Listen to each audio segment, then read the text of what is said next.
Hi, good afternoon, YouTube. Here with you on this Tuesday afternoon of 1:20 is the time. Um, some of you may know this, some of you may not. Uh, my mother passed away on Saturday morning early, or I'm sorry, Sunday morning or early. I've gotten really mixed up with the times and stuff like that, but she seems like bad news and bad luck around here running, and it rains, it pours, and so um, like I said, I got a call from my niece Becky on Saturday afternoon. Said she had received a call from the nursing home and said that Mom was dying, and so I had her go on. She was already going down to the nursing home anyway, so I told her to call once she got there and make sure, because the information we've gotten out of the nursing home has been sketchy at best, and you just never know if maybe she just stubbed her toe and said she was dying. But in this case, it was true. I went ahead, and once she got down there and told me that it was, and I went ahead, got ready, and went down as quickly as possible. I don't know what time I got down there, but I think it was 1 something. But anyway, stayed with her until, well, I don't know, I said 1 something, I think it was 5 something, 5:30 actually, time I got down there. But anyway, I didn't recognize her. She had faded that much, and basically was just pretty much skin and bones, and had really went downhill. Now, the way I understood it, she hadn't eaten anything since the previous morning, and I don't really know how much she ate or how much they were even paying attention to it or whatever, but like I said, it wasn't good. She wasn't, I won't say she wasn't conscious. She was conscious, but she was unresponsive as far as talking to her. She would lift her hands and make motions, nothing comprehensive, or coherent, I should say, just kind of at will. And like I said, she seemed to be in a bit of a breathing distress, and so hospice was contacted, and we managed to get her some oxygen, and I think some drugs to help her rest a little bit better. And everybody was of the opinion that she was very near death. And I stayed until 10:30 that night. I had not brought anything to prepare for a long stay, and I told my niece, I said she was going to stay to spend the night no matter what. So I said, well, if you're going to be here, I'm going to try to go home, get a little rest, and come back tomorrow, and so better prepared, hopefully. And so I told her to contact me if anything happened, no matter what the time. And so I got home, I think it was around 11:30, and by the time I got, especially when I'm wound up like that, I just can't go right to bed and go to sleep. And so I was in bed when I got the call at around 12:45, something like that, that she had passed away. And so, she was 95. I will put a link to the obituary information and into the description of the video. You can read that if you want. She was, like I said, 95 years old, and she led a full life, and she was a world traveler. She had went to the Holy Lands. She had went to, I think, Canada, as far as foreign countries. She had been around this country with me once, and I think before me, she had went with other people. And she was, like I said, she lived a full life, and I don't think she would, complain too much about, going at that age. She always told me, well, this has gone back, I don't know how long, but she told me that she was ready to go, and actually kind of anxious at times. All her friends that she knew from, you know, living the places she lived. Most of them had passed on, and she really had nobody to her own age to talk with, things like that. Now, she did make some friends at the nursing home. Obviously, she was an outgoing person, but she can be she can be a bit of a snippy person too. You know, she if something didn't suit her, she would not be hesitant about telling you about it. Like I said, is what it is. The funeral originally was scheduled for Friday, but due to the storm, the big storm coming through this area on Thursday, and I think some into Friday, everybody decided there are some people coming, I think, from Indianapolis, and they were worried because I think that's supposed to be the worst part of where it hits. So I think they were worried about that, and then just in general, it was going to be very cold. It would be a traditional funeral and service, burial service, things like that. Mom had prepaid this, I think, back in 2001. I think is what the funeral home said. But there were a few details to go over. We did that yesterday. I think 1 in the afternoon. I traveled down to Vivi again and went with my nieces, Becky and Rachel, and Becky's daughter Brienne, and we all hashed it out best we could. Again, most of it was planned. Some things we had to decide, and we did.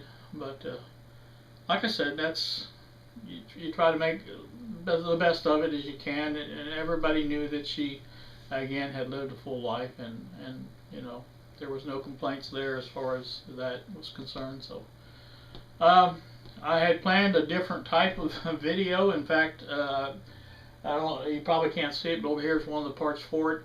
That will be coming up when I feel more in a jovial mood. I will try to make that sometime soon.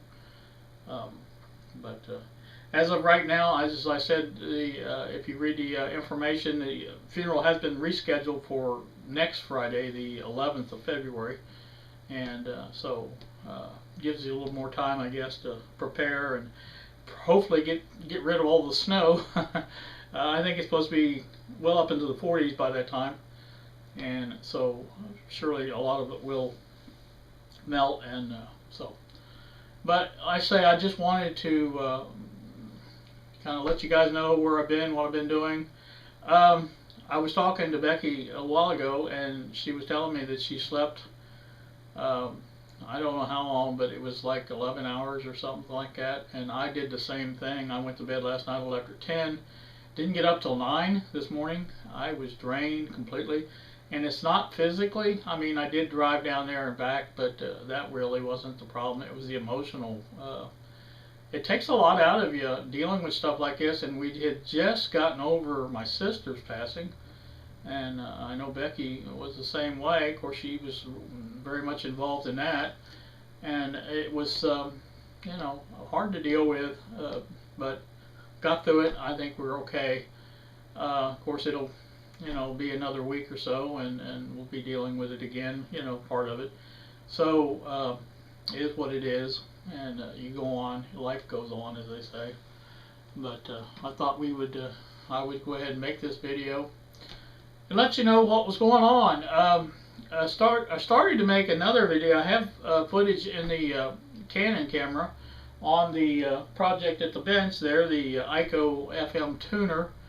I have, I think, nearly enough for a video on that, and I may put that together sometime in the next week or so, and let you see that and how that's going. I don't know if you can see it or not, but this is the restuffed capacitor. I don't have it glued together yet, but I will be. I have a mark there on it, so I don't know if you can see that.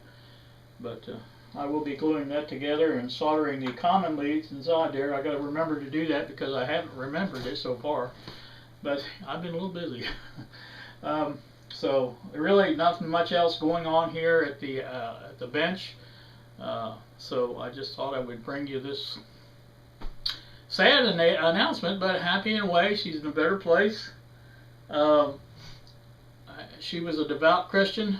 and I think they're probably, I've never in my life known any more of a Christian person than my mother.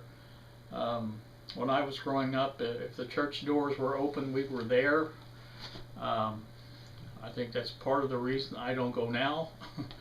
But you know, it is what it is. Like I said, she's was well prepared and ready.